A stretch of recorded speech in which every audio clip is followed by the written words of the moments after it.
Well, now, in the course of time, in the evolution of Western thought, the ceramic image of the world ran into trouble and changed into what I call the fully automatic model or image of the world. In other words, Western science was based on the idea that there are laws of nature, and it got that idea from Judaism and Christianity and Islam. That, in other words, the potter, the maker of the world, in the beginning of things, laid down the laws, and the law of God, which is also the law of nature, is called the Logos. And in Christianity, the Logos is the second person of the Trinity, incarnate as Jesus Christ, who thereby is the perfect exemplar of the divine law.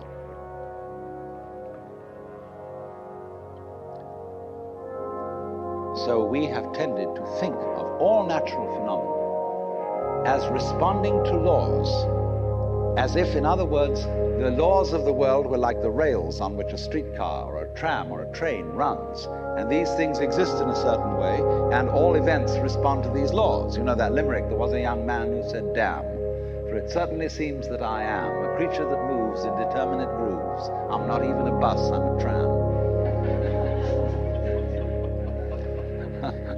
So here's this idea that there's a kind of a plan, and everything responds and obeys that plan. Well, in the 18th century, Western intellectuals began to suspect this idea. And what they suspected is whether there is a lawmaker, whether there is an architect of the universe. And they found out, or they reasoned, that you don't have to suppose that there is. Why? Because the hypothesis of God does not help us to make any predictions.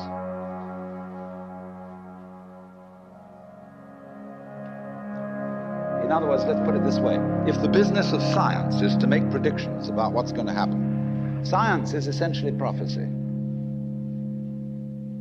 What's going to happen? By studying the behavior of the past and describing it carefully, we can make predictions about what's going to happen in the future. That's really the whole of science.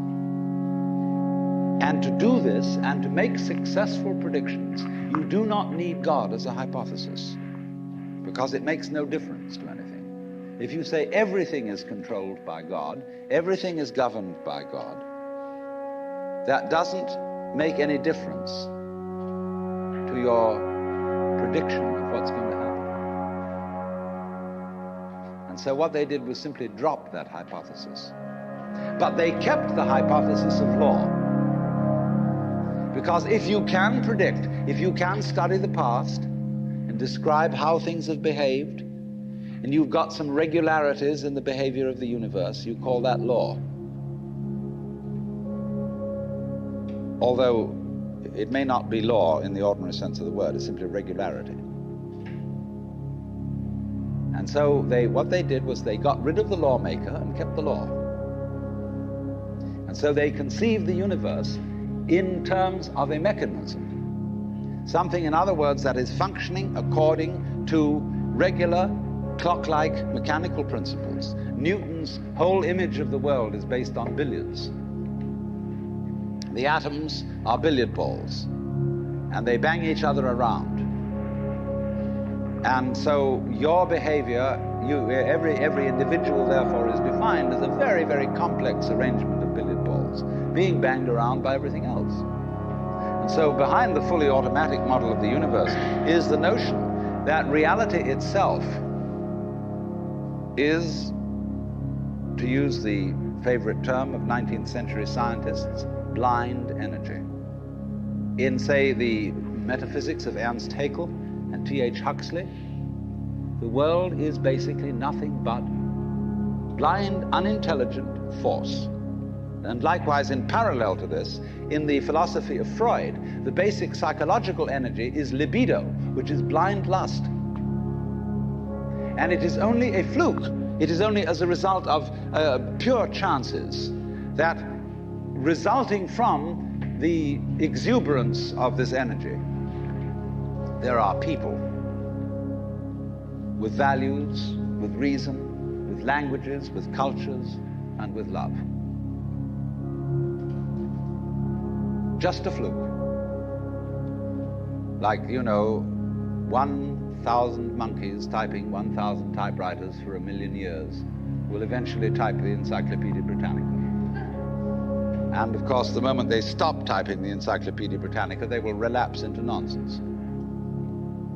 And so in order that that shall not happen, because you and I are flukes in this cosmos, and we like our way of life, we like being human, if we want to keep it, say these people, we've got to fight nature, because it'll turn us back into nonsense the moment we let it. And so we've got to impose our will upon this world as if we were something completely alien to it from outside. And so we get a culture based on the idea of the war between man and nature. And we talk about the conquest of space, the conquest of Everest. And the great symbols of our culture are the rocket and the bulldozer. The rocket, compensation for the sexually inadequate male.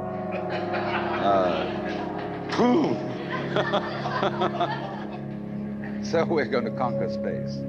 We're in space already, way out. If anybody cared to be sensitive and let what's outside space come to you, you can, if your eyes are clear enough.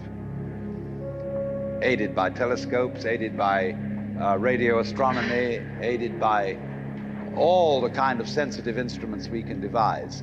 We are as far out in space as we're ever going to get.